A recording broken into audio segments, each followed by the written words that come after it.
کربلا خیمہ ظہور کے عنوان سے ہماری گفتگو، ہمارا سلسلہ تقریباً اپنے اختتام کی جانب پہنچ رہا ہے کہ اب اس شخصیت کا تذکرہ کرنا ہے کہ جو بیٹا بھی علمدار کا ہے اور خود بھی حسین کا علمدار ہے، یعنی جو انتخاب ہے امامت کا، جو انتخاب ہے امامت کا، جیسے ہم خود امیر المؤمنین کی شخصیت کو دیکھتے ہیں کہ جو نبوت اور رسالت کا علمداری میں انتخاب ہے، ویسے ہی ہم حضرت عباس کی زندگی کو کربلا کے اندر اور کربلا کی اس تحریک کے اندر شروع سے اگر مطالعہ کریں کہ ہم دیکھتے ہیں کہ حضرت عباس کی زندگی کے اندر ایک نام وفا، دوسرا نام بصیرت اور تسلیم حضرت عباس کی زندگی میں ہمیں نظر آتا ہے۔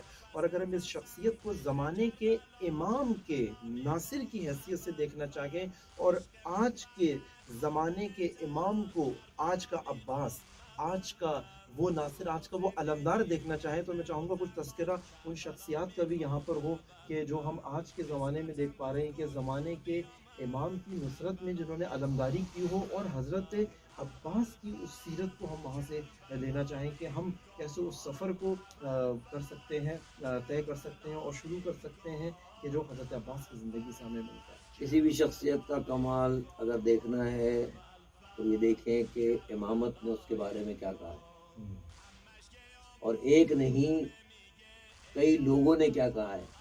معصومین علیہ الصلوۃ والسلام کے جو ارشادات ہیں، ظاہر موقع نہیں ہے کہ ان کو بیان کیا جائے، لیکن ایک جیسے حدیث کہتی ہے کہ وہ ہیں کہ جن پر جمیع شہداء غبطہ کریں گے۔ آپ شہادت کی گفتگو کر رہے ہیں، مولا عباس علیہ الصلوۃ والسلام ہماری جان قربان، ان کا عالم یہ ہے کہ معصوم یہ فرماتے ہیں کہ یہ وہ ہیں ہمارے چچا عباس کہ جو محشر میں تمام جمیع شہداء کا لفظ ہے، غبطہ کریں گے، رشک کریں گے۔ رشک کب ہوتا ہے؟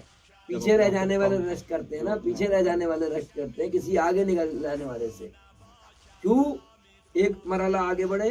مولا عباس علیہ الصلوۃ والسلام کی شخصیت کو خلاصہ نہیں کر سکتے کہ یہ علی ابن ابی طالب علیہ الصلوۃ والسلام کے بیٹے ہیں، وہ اور بیٹے تین اور بھائی ہیں جناب عباس علیہ الصلوۃ والسلام کے، جو وہیں موجود ہیں، کربلا میں ہی موجود ہیں، کربلا میں ہی شہید ہوئے ہیں، انہوں نے بھی کمال وفا دکھائی ہے، لیکن عباس نہیں ہے۔ عباس عباس ہے۔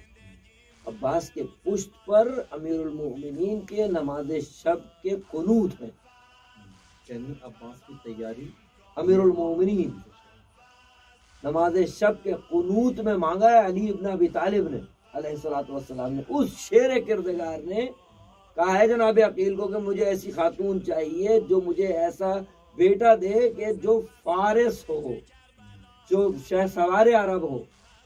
اس کو ظاہر آپ محسوس کریں کہ اب جب دعائے امیر المؤمنین جب ظاہر یقیناً مستجاب ہے تو وہ کیا صورتحال ہوگی۔ ماں کی جانب سے دیکھیں، پہلا مرحلہ جناب بی بی ام البنین سے جو جناب عباس سلام اللہ علیہ کو ملا، ادب، اہل بیت کی بارگاہ میں ادب، فاطمہ ہوتے ہوئے امام علی علیہ السلام کی اولاد سے، رسول اللہ کے فرزندوں سے، جناب زہرا کی اولاد سے ممنوع قرار دے رہی ہیں کہ آپ مجھے فاطمہ مت کہیں، کیونکہ آپ خود فاطمہ کی اولاد ہیں جن کا ادب مجھ پر لازم ہے۔ اب اس ایسے ماحول میں جناب عباس کی پرورش ہو رہی ہے، ان کی تربیت ہو رہی ہے۔ یہی وجہ ہے نا، آپ دیکھیے کہ میں نے جو پہلے گزارش کی تھی ایک بات کہ مدینے سے لے کے آخر وقت تک کوئی ایک جملہ دکھائیے جو جناب عباس نے امام حسین کو مشورہ دیا ہو، حتیٰ مشورہ بھی دیا ہو، گفتگو کی ہو۔ یہ بھی کلام آپ دیکھیں تاریخ کے اوراق کو پلٹ صرف سکوت، کاملاً سکوت، یعنی کاملاً کنٹرول، شخصیت کا کنٹرول، خود کو اتنا کنٹرول جس کو کہتے ہیں نا، یعنی آپ دیکھیے معصوم نے آ کے کون بتا سکتا ہے؟ کوئی خطیب بتائے گا، کوئی شاعر بتائے گا جناب عباس کے بارے میں جو حقیقت ہے؟ معصوم بتا سکتے ہیں۔ معصوم نے زیارت میں کیا کہا؟ السلام علیک ایھا العبد الصالح المطیع للہ ولرسولہ ولامیر المؤمنین والحسن والحسین۔ دیکھ رہے ہیں احاطہ، یعنی اطاعت اور عبدیت کا احاطہ دیکھ رہے ہیں۔ اللہ سبحانہ و تعالیٰ سے لے کر امام حسین علیہ السلام جو پورا سرکل ہے ولایت اور امامت کا، اس سارے ولایت کے احاطے کے اندر ہے شخصیت عباس علیہ السلام کی. یعنی جو دائرہ آپ اگر ولایت کا کھینچیں تو عباس علیہ السلام کی عمل نہیں، فکر کا طائر بھی نہیں ہو سکتا کہ دائرہ ولایت سے کبھی نکلا ہو، کبھی نکلا ہو. اب اس سارے مقدمے کے بعد آپ کہیں کہ محمد جناب عباس کو، مولا حسین کو حکم دیں اور جناب عباس کو ملال بھی ہو. کیسے ہو سکتا ہے ملال؟ جو کاملاً غرق ہو حکم امامت کے بحر میں، جو شخصیت کہاں ممکن ہے کہ اس کے پاس کوئی اور مرحلہ ہو. پھر آپ دیکھیے، میں آپ کو گزارش کروں نا، یعنی اگر آپ ادب کو سمجھنا ہو تو آج جو بھی آپ کو پتا ہے، جو بھی مؤدب ہے اہل بیت کی بارگاہ میں، جہاں کہیں بھی کوئی ادب کرتا ہوا نظر آئے گا، اس کے پیچھے جناب عباس کا ادب ہے. یہ وہاں سے ارزاق ہوتا ہے، یہ وہاں سے ترشح ہوتا ہے، یہ وہاں سے شعاع لیتا ہے ادب کی. خادم ہے مولا عباس علیہ السلام کے حرم کا، کئی سال انہوں نے مولا عباس علیہ السلام کے حرم کی جو ہے خدمت کی ہے.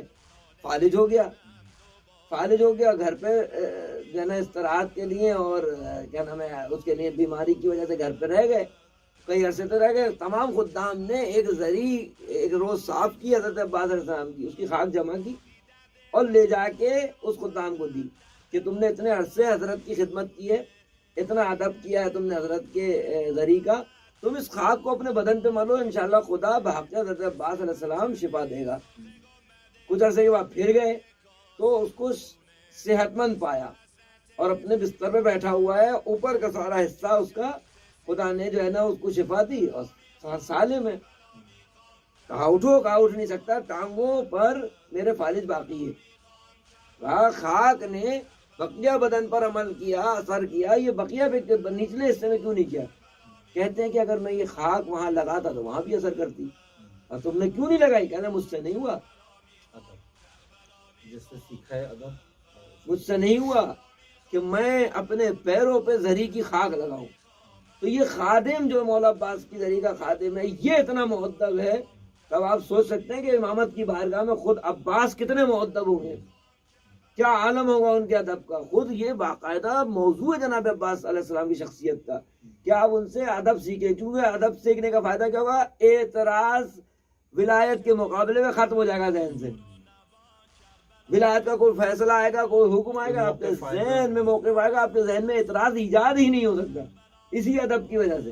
ذرہ برابر کسی قسم کی جیسے مولا حسین کے سلسلے سے ہمارے یہاں قربانی کا کوئی وہی نہیں ہے نا کہ آدمی سوچے، جوان ہو، بوڑھا ہو، بچہ ہو، سکو مولا حسین کی عزاداری پر آپ کمپرومائز کریں گے، ہو نہیں سکتا. یہ جو ہو نہیں سکتا، دوسرا کوئی موقف ہی نہیں ہے. اس کے پیچھے ایک پورے بر صغیر بالخصوص بر صغیر کا عزاداری کے سلسلے میں ادب کارگر ہے، ادب کارگر ہے. اور ہمارے پاس دلیلیں ہیں. کوئی کہتا ہے کہ امام بارگاہ میں جوتے لے جانے سے کیا ہوتا ہے، تو ہمیں بتاؤ یہ جناب باری تعالیٰ موسیٰ کو کیوں کہہ رہے ہیں فقلا نعلے انک بالواد المقدس طویٰ. یہ جو ہے یہ وادی مقدس ہے، اور وہاں سے فارمولہ ملا نا، جو وادی مقدس ہوگی وہاں فقلا نعلے ہوگا. اسی سے آپ امامت اور جو ہے نا ولایت کی بارگاہ میں آگے جائیں گے. یہی ادب آپ کو وفا سکھائے گا، یہی ادب آپ کو بصیرت سکھائے گا، یہی آپ کو اطاعت سکھائے گا، اور سب کا مجموعہ ہو کر آپ کو عبودیت سکھائے گا اور آپ کو مقصد خلقت سے قریب کرے گا. یہی ناظرین، یہی ہمارا مقصد جو کربلا کی ان شخصیات کو آج کی زندگی میں دیکھنے کا وہ یہی ہے. وہ اصول، وہ اقدار ہمارے ہاتھ میں آ جائیں جس کے جوہر ایک نہ ایک شہید کربلا نے، ناصر حسینی نے ہمیں کسی ایک صفت کو اتنا ظاہر کر کے، اتنا زیادہ اس کو ہمارے لیے آشکار کر کے سکھایا کہ ہمیں ہنر آ جائے امامت کی بارگاہ میں پیش ہونے کا، کہ حضرت عباس کی زندگی میں اگر ہم اس کو بند کرتے ہیں تو عبودیت کے اندر سب چیزیں نظر آتی ہیں، اور اگر اس عبودیت کو کھولتے ہیں تو اس کا مقدمہ جو ہے وہ ادب، اطاعت، بصیرت اور وفا کی صورت میں ہم حضرت عباس کی زندگی کے اندر دیکھتے ہیں. اور واقعاً کس طرح سے ہم دیکھتے ہیں کہ اگر کبھی دشمن نے بھی چاہا کہ عباس کو کسی طرح سید الشہداء کے لشکر سے جدا کیا جائے، اپنی کسی طرح نسلی وابستگی کو دکھاتے ہوئے، تو وہ بھی تاریخ میں ہم دیکھتے ہیں حضرت عباس نے جو جواب دیا ہے اس کو فراموش نہیں کیا جا سکتا. یہی جو ہے نا نسلی، جیسے آپ نے بھی تذکرہ فرمایا